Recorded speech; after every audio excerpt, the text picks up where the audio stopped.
మీరు ఒక యుద్ధ నౌక. ఈ ప్రపంచ గమనాన్ని మొత్తం కూడా మార్చడానికి చూశారు. అసలు కాలం వెంట మీరు నడవటం కాకుండా కాలాన్ని కూడా మీ వెంట కొంతకాలం నడిపారు. అంత అద్భుతమైన నిజంగా సాంస్కృతిక యుద్ధానికి మీరు యుద్ధ నౌక.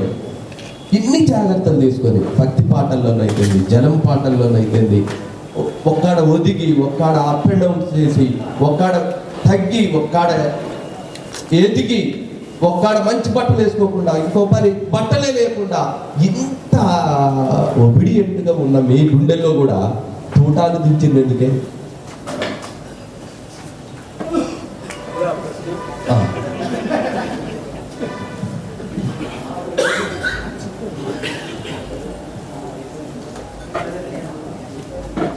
ప్రపంచానికి వెలిగించిన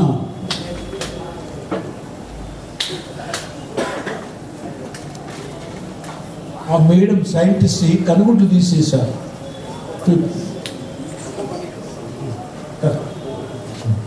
సోక్రటీస్ విషయం అంటే అందుకే చెప్తున్నా. అంటే సత్యము అంత తొందరగా అందరికి అర్థం కాకుండా పోవాలన్నా. రెండో విషయం ఏంటంటే ప్రజలకు అంత జల్దీ క్యాచ్ చేయలేరు, అర్థమైన ఎక్స్ప్రెస్ చేయలేరు, కానీ పాలకుడికి అర్థమవుతుంది. ముందు వాడు చాలా కాన్షియస్ ఉంటాడు. మొన్న నేను ఒక పాట రాసి పాడకుంటే పాలకుని దగ్గరికి వెళ్ళిపోయింది. అన్నోన్ నంబర్ అని వస్తుంటుంది దాంట్లో. ఏం పాట? నా సీపురెత్కపోయిండు బాబు, ఊడ్సేసి పురెత్కపోయిండు బాబు, పాతది పడేసి కొత్తది ఎత్తుకపోయిండ్రు అన్న. ఏంటి భారత్ అని సమస్య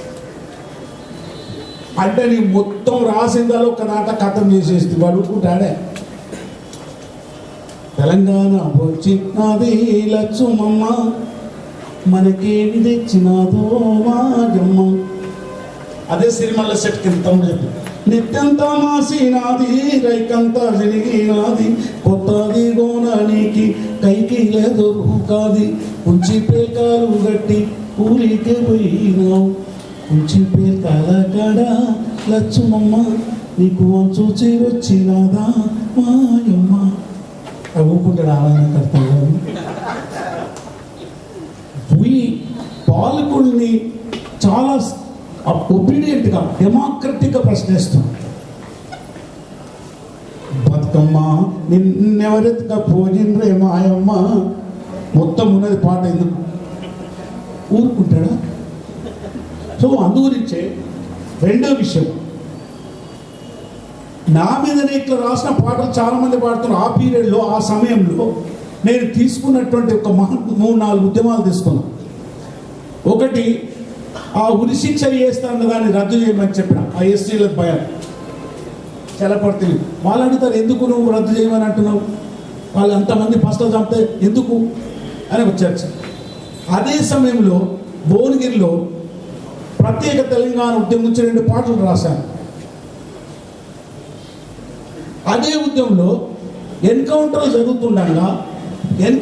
జరుగుతూ ఉండగా ఆ చితి మీద వేర్ ఈజ్ మై సన్, ఆయన నక్సలైటా, దొంగనా, టెర్రరిస్టా నాకు అనవసరం, వాడు నా కొడుకు చచ్చిపోయింది అయిపోయింది, వాడిని నాకు ఇవ్వండి, నేను తీసుకుపోయి నా గుండెలో పెట్టుకొని నేను వాడిని సాల్వ్ చేసుకుంటా. ఆ ఉద్యమాన్ని తీసుకొని వచ్చి ఆ చావును తీసుకురాకపోతే వాళ్ళు ఇవ్వకపోతే నేనేం చేసినంటే ఆ చిత్తి మీద పడుకున్నా. సో అప్పుడు రాజ్యాన్ని పరిపాలిస్తున్నవాడు, అప్పుడు స్టేట్ అండ్ లా చూస్తున్నవాడు 2 మాటలు అంటాడు. The weapon I must have, that is the law, mister Gadar. The weapon I must have, not anybody else. If anybody else holds, it is against the law. I don't spare. Through your songs you are encouraging them. రెండో మాట ఏమిటాడు? I can face 1000 AK-47 at a time, but I cannot face you.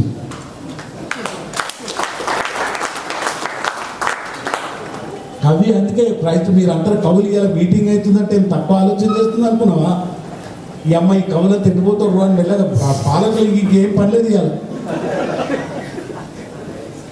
They never మీకు పెద్ద arms ఏమన్నా పెద్ద arms factory పెట్టినా వాడు పట్టించుకోడు. వాడు సైన్స్లో అందులో చాలా టాప్. కానీ ఈ కవులంతా అక్షరాలు ఏం మాట్లాడుతున్నాను అట్లా చెప్పి ఫస్ట్ నాడు ఇంటి మీదకి ఒక బస్సు నిండా జనాలు వచ్చి టెర్రరైజ్ చేసి 5th నాడు వచ్చి 6th నాడు అన్న నీతో మాట్లాడాలి అని చెప్పి వాడు ఫైర్ చేసినప్పుడు ఆ సతీమణి ఇద్దరు కంటిన్యూగా కొట్లాడింది కాబట్టి నేను బతికిన. అయితే మాత్రం వాడు అయిపోయింది అనుకున్నాడు. మళ్ళీ నేను తిరిగి హాస్పిటల్ నుండి వచ్చినప్పుడు జర్నలిస్ట్ అడిగాను, నీకు తూటాలు తగిలినాయి కదా, ఆ తూట మీద ఒక పాట పాడమన్నది. పొద్దుదిరుగుడు పువ్వు పొద్దును ముద్దాడే, తొలి పొద్దును ముద్దాడే, అడవిలో వెన్నెలమ్మ ఆకుల ముద్దాడే, చిగురాకుల ముద్దాడే,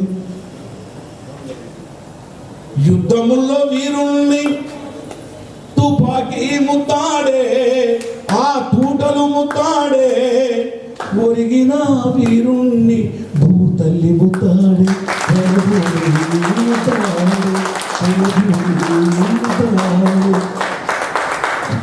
అట్లా రాజ్యాన్ని ప్రశ్నించడం ప్రారంభించిన తర్వాత కవిని, ముఖ్యంగా కవిని ఎందుకంటే భావాల్ని సమీకరిస్తాడు కవి. మీరు అక్షరాలు సమీకరించినట్టు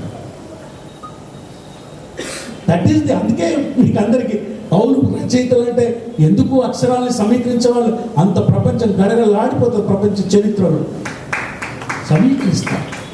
సమీకరించడమే కాదు, వాటికి ఒక సామాజిక శక్తిని ఇస్తారు. సామాజిక శక్తిని ఇవ్వడం కాదు, సంఘటితపరచడం కాదు. సమరానికి లేరా నడువురా అంటారు. తక్కువ అనుకుంటున్నారు బిడ్డ మీరు, అందుకే కొడతారు.